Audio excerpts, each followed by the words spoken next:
करवा चौथ। हिंदू सनातन पद्धति में करवा चौथ सुहागिनों का महत्वपूर्ण त्यौहार माना गया है। इस पर्व पर सुहागिन प्रतिव्रत महिलाएं हाथों में मेहंदी व 16 श्रृंगार कर अपने सास ससुर एवं पति की दीर्घायु के लिए व्रत रखती हैं।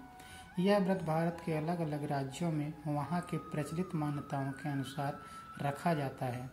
करवा चौथ में करवा को मिट्टी के बर्तन के रूप में जाना जाता है, जबकि चौथ को माह के चौथे दिन के रूप में। हिंदू कैलेंडर पंचांग के अनुसार यह त्यौहार कार्तिक के महीने के चौथे दिन मनाया जाता है। आमतौर पर माता पिता इस दिन अपनी विवाहित बेटियों को गहने, कपड़े, उपहार भेंट करते हैं।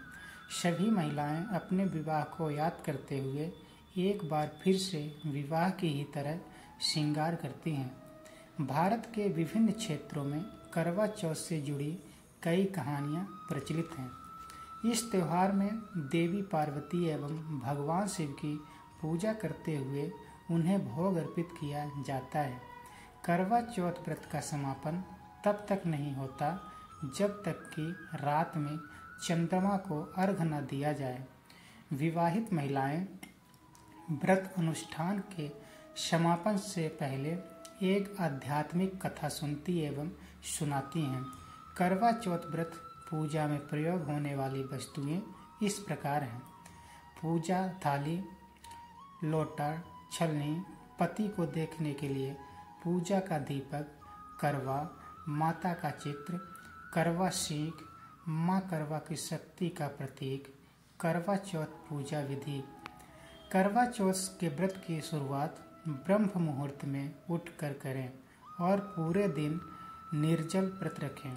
रात्रि में पूजा के समय 16 श्रृंगार करके तैयार हो जाएं और दीवार पर करवा चौथ पूजा का चित्र लगाएं या बाजार से लाए कैलेंडर लगाएं। चावल के आटे में हल्दी मिलाकर एक चिन्ह बना लें और इससे जमीन पर 7 गोले बना लें। इस चित्र के ऊपर जमीन में बने इस चित्र को रखें और इस प्रकार नया दीपक लगाएं। आप करवा में 21 सीवन डाल दें और करवा के अंदर खील, बतासे, चूरा और साबुन अनाज डाल दें। करवा के ऊपर रखा दीपक जलाएं। इसके पास मैदा, मीठा हलवा, खीर, पकवान और भोग की सारी सामग्री रख दें। इस पूजा में मुख्य रूप से चावल के आटे का प्रसाद बनाया जाता है और इस प्रसाद को व्रत तोड़ते समय पानी के बाद सबसे पहले सेवन करना चाहिए। करवा के साथ साथ आप सुहाग का सामान भी चढ़ा सकते हैं। यदि आप शहद चढ़ा रहे हैं तो 16 श्रृंगार करें। करवा पूजन के साथ ही एक बर्तन में जल भरकर चंद्रमा को अर्घ दें। पूजा करते समय करवा चौथ व्रत का पाठ करें। चाँद निकलने के बाद पति को छलनी से देखें और फिर चाँद देखें। चंद्रमा को जल चढ़ाएं और पति की लंबी उम्र की प्रार्थना करें। अगर आप यहाँ बताई गई विधि से करवा चौथ की पूजा करते हैं तो आपके पति के साथ अच्छे संबंध बने रहेंगे और घर में सुख समृद्धि भी बनी रहेंगे। बोलिए करवा माता की जय। करवा चौथ व्रत कथा। द्रौपदी को श्री कृष्ण ने सुनाई शिव पार्वती कथा। एक बार अर्जुन नीलगिरी पर तपस्या करने गए। द्रौपदी ने सोचा कि यहाँ हर समय अनेक प्रकार की विघ्न बाधाएं आती रहती हैं।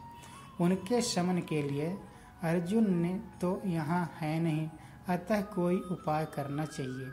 यह सोचकर उन्होंने भगवान श्री कृष्ण का ध्यान किया।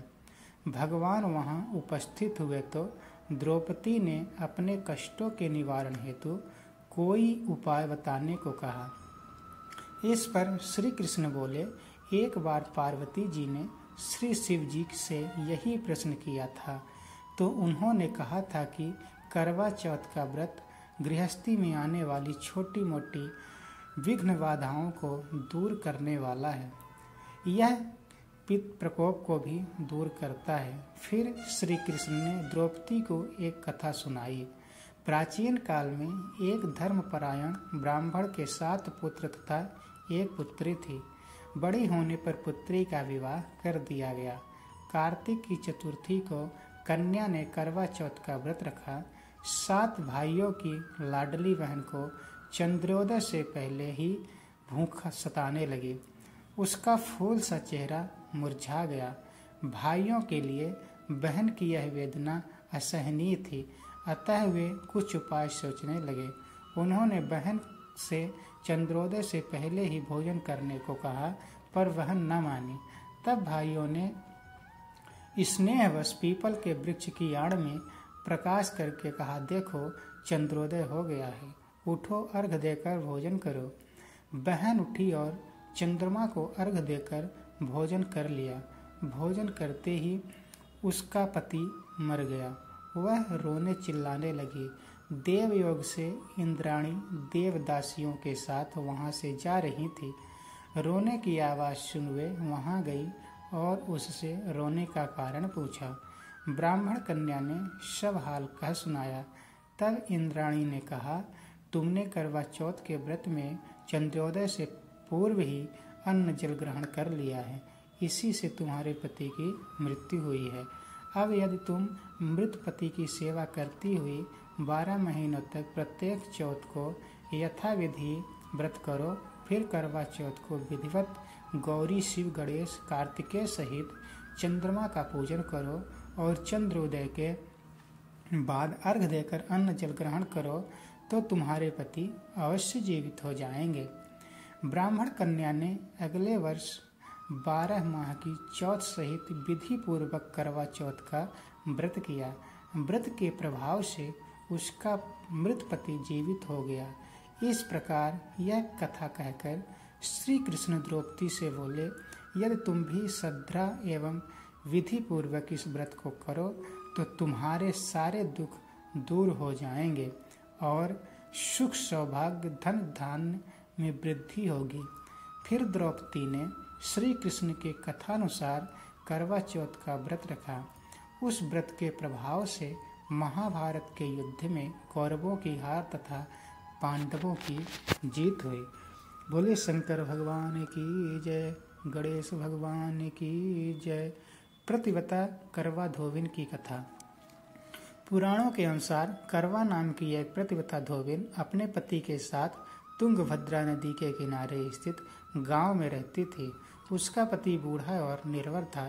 एक दिन जब वह नदी के किनारे कपड़े धो रहा था, तभी अचानक एक मगरमच्छ वहां आया और धोबी के पैर अपने दांतों में दबाकर यमलोक की ओर ले जाने लगा।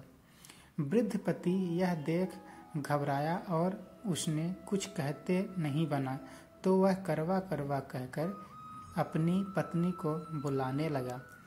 पति की पुकार सुनकर धोबिन करवा वहां पहुंची तो मगरमच्छ उसके पति को यमलोक पहुंचाने ही वाला था। तब करवा ने मगर को कच्चे धागे से बांध दिया और मगरमच्छ को लेकर यमराज के द्वार पहुंची। उसने यमराज से अपने पति की रक्षा करने की गुहार लगाई और बोली, हे भगवान, मगरमच्छ ने मेरे पति के पैर पकड़ लिए हैं। आप मगरमच्छ को इस अपराध के लिए दंड स्वरूप नरक भेज दें। करवा की पुकार सुन यमराज ने कहा, अभी मगर की आयु शेष है, मैं उसे अभी यमलोक नहीं भेज सकता। इस पर करवा ने कहा, अगर आपने मेरे पति को बचाने में मेरी सहायता नहीं की तो मैं आपको श्राप दूंगी और नष्ट कर दूंगी। करवा का साहस देख यमराज भी डर गए और मगर को यमपुरी भेज दिया। साथ ही करवा के पति को दीर्घायु होने का वरदान दिया। तब से कार्तिक कृष्ण की चतुर्थी को करवा चौथ व्रत का प्रचलन में आया, जिसे इस आधुनिक युग में भी महिलाएं अपनी पूरी भक्ति भाव के साथ करती हैं और भगवान से अपने पति की लंबी उम्र की कामना करती हैं। बोलिए करवा माता की जय।